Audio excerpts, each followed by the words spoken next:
Magandang gabi po sa ating lahat. Naiiyak kasi ako. Hindi ko alam po kung ano pong sasabihin ko, pero hindi po talaga ako networker. Nagjo-join lang po talaga ako sa mga MLM dahil lang po sa product.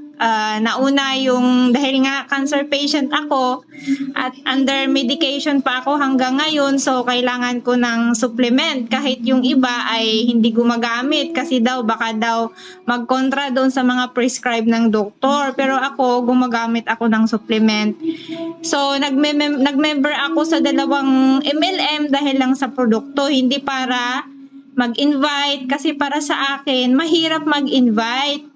Pero nung nakilala ko si Live Good at nakita ko yung kagandahan ni Live Good, gusto ko siyang i-share sa iba, sa mga nangangailangan din, sa mga gusto ding kumita at hindi lang gusto kumita, gustong yumaman para makatulong din sa ibang tao, ganon.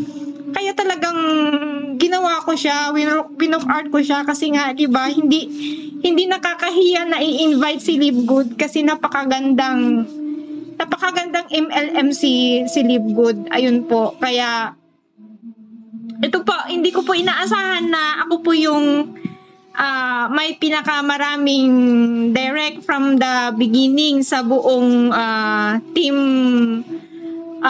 Infinity. Di ba under po tayo live din lahat kay Mama, sino na yun? Si Ma'am Jen? Ma'am Jennifer, tama po, oo.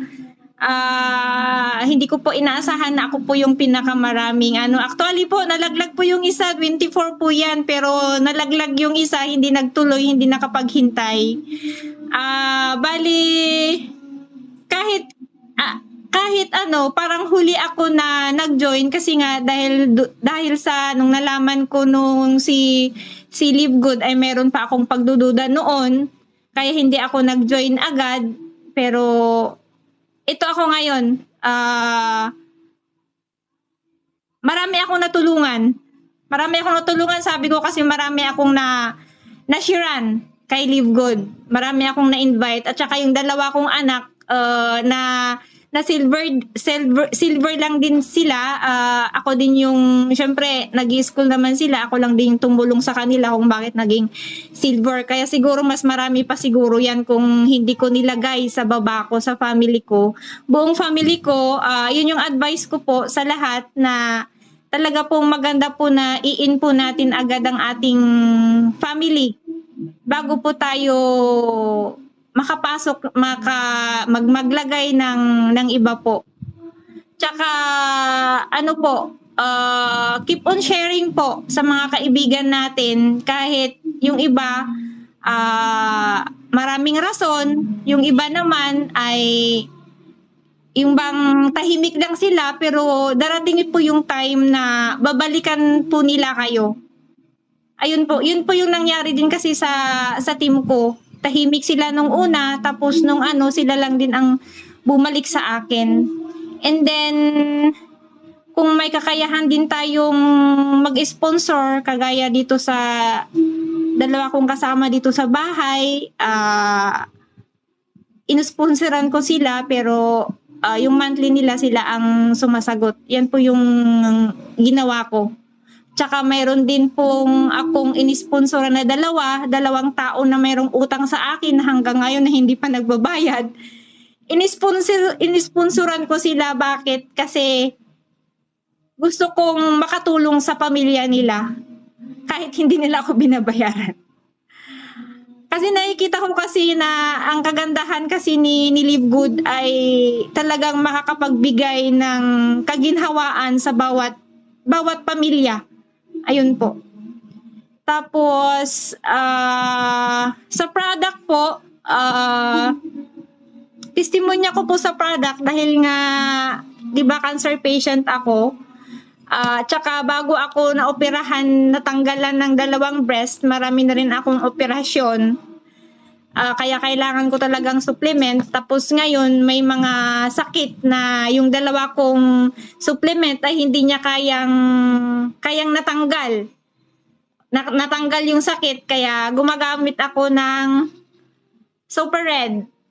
Nakatatlo na po ako. Tsaka ito pong Factor 4. Yung sakit po ng kamay ko, tsaka dito po sa may taas ng, dito sa may baywang, sa may likod po, hindi po natanggal ng dalawa kong supplement. Si produkto po natin sa Live Good ang nakatanggal. Alam niyo yung ano, yung ngay hindi ka ngay mapakali. Yung feeling mo ngay na kung minsan ngay kunin ka na lang sana ni Lord, parang ganun. Dahil sa mga hindi parang hindi normal yung ano mo, meron kang nararamdamang kakaiba ganun. Kaya ang hirap. Pero nagpapasalamat ako sa Panginoon dahil nakilala ko si Live Good. Nakilala ko yung produkto ni Live Good na nakapag bigay ng less pain sa akin, at sana po magtuloy-tuloy. Kaya ako po nagpapasalamat sa Panginoon. At saka yun nga, isa kong dasal na sana hindi pa niya ako kukunin para in the future makita ko pa ngayong patutunguhan ng Live Good talaga. Tapos yung makatulong sa mga tao, lalong-lalo na sa mga kapwa ko na may karamdaman. Kaya wag po tayong tumigil na mag-share ng kagandahan ni Live Good.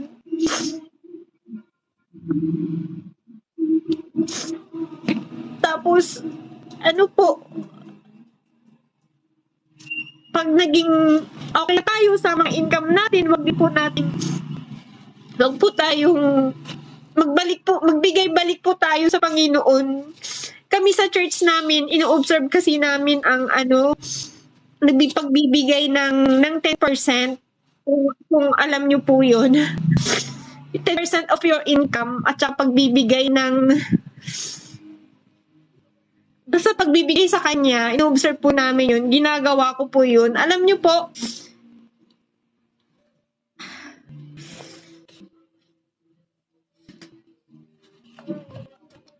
ayun lang po.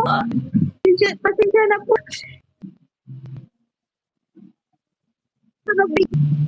Wag po nating kalimutang magbigay ng offering kay Lord sa lahat po ng mga biyayang natatanggap po natin.